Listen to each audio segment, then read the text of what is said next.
Ah, mortuary school. The trade school that takes itself very seriously due to a myriad of reasons primarily connected to men and their self-esteem that I won't get into in this video. But so seriously is mortuary school taken by those involved in mortuary school that one, the American Academy McAllister Institute of Funeral Service, was called the Harvard of Mortuary School. The finest mortuary school in all the land. This will be important later in the video. I went to mortuary school and graduated what I just realized was a literal decade ago. Here I am with my bangs, a good 1.5 inches longer than they had any reason to be. Mortuary schools, at least in the United States, teach towards a final test, the National Board Exam, of which there is an arts section and a science section. This National Board Exam is administered by the International Conference of Funeral Service Examining Boards, which is such a hoity-toity name for what it actually is. Here's my certificate for passing the national boards, which I didn't think I had, but I found it taped to the side of my fridge. Now, I have my own opinions on this test, this national board exam. I don't like it, is my opinion. I think there's much more value in knowing the regulations and laws concerning dead bodies and contracts and cemeteries in your particular state, which is why my California funeral director's licensing exam did much more for me than my national boards, where I had to determine something. I don't remember what was on my national boards. I passed easily, not because I'm a better funeral director than anyone else, but because I went to a college prep high school and then a fancy college, so I know how to take a test. And sadly, that is what it rewards, in my opinion. Actually, let's do a couple of sample questions provided by the conference's website. I have not looked at these in 10 years. The part of the casket handle which the pallbearers grasp is the lug, arm, bar, ear. That doesn't matter at all. How many ounces of 32 index fluid are needed to make 2 gallons of a 2% fluid dilution? 8, 12, 14, 16. No, I remember this. The religion of the United States is basically Buddhist, Judeo-Christian, Muslim, Hindu.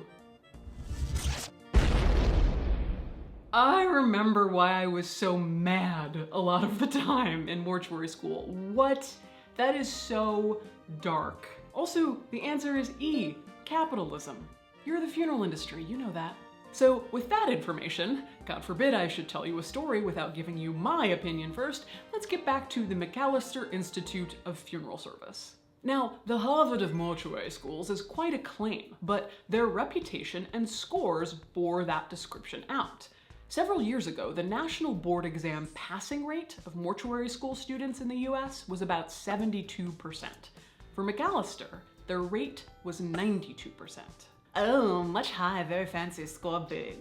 But in 2013, an anonymous student sent an email to the conference saying that Meg Dunn, the president and CEO of McAllister, had sent out emails with, quote, very specific and direct answers to the National Board Exam.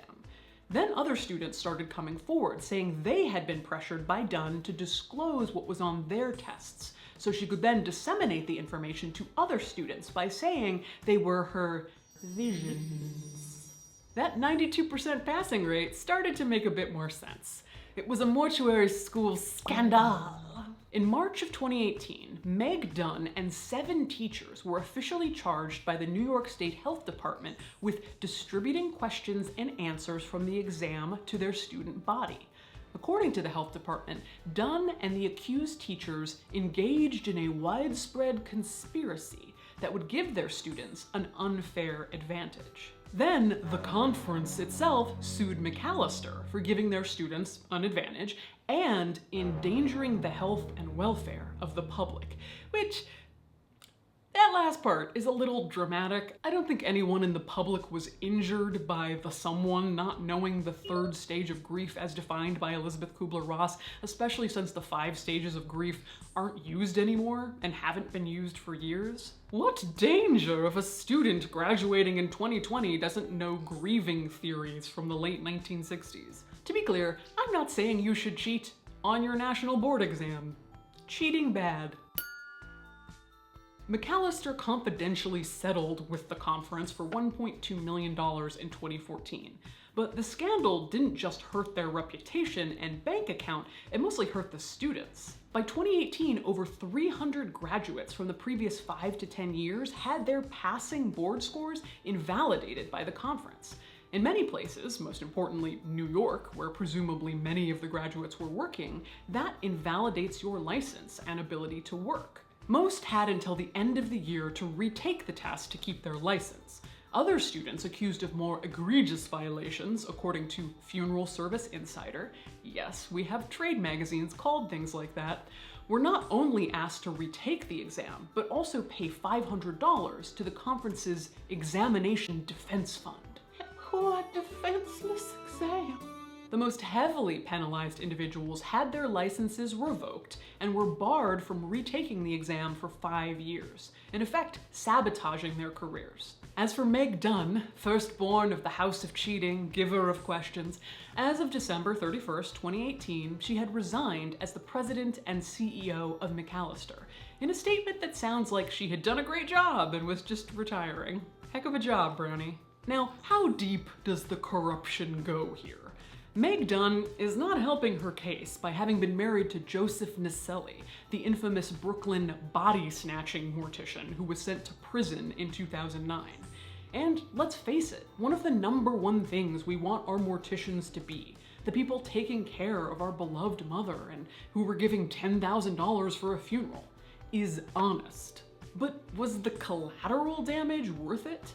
Some people in the industry have criticized how the conference served as judge, jury, and executioner, calling it a witch hunt. Students and active funeral directors whose scores or licenses were invalidated by the conference were not given a chance to defend themselves in a hearing or properly review the evidence against them. We already have too few licensed funeral directors, so taking hundreds of them out of practice in one fell swoop doesn't seem to be the best for protecting the needs of the public. My personal thoughts on this remain the same as they have always been, which is that I don't think any school, whether it's a competitive high school or a mortuary school, should spend so much time learning towards a test. Especially since many studies have shown tests like the SAT tend to reinforce race and class inequalities. Again, I could learn what the national board wanted and easily pass because I have that kind of test-taking training. I was working as an SAT tutor for rich kids while I was in mortuary school. But that was not what helped me in my job as a funeral director, or now as a funeral home owner. Thank you for coming to my TED Talk. What do you think about the Harvard of mortuary schools scandal? Do you think justice was served? Or was this a wake-up call for mortuary educators to think less about testing and more about training? This video was made with generous donations from death enthusiasts just like you. Here I am, I'm ready to do it. Oh no, hopefully that's not distracting. For what it actually is, I put it on the ground, which is such a hoity-toity name. Glug glug glug. Eyeball it. I don't know. C, Muslim. D, Hindu. Vroom vroom. Carry on. I'm not taking a test here or anything. Oh, much high. Oh, much fancy. Oh no, the sun. That poor defenseless exam. That poor defenseless exam. That poor defenseless exam.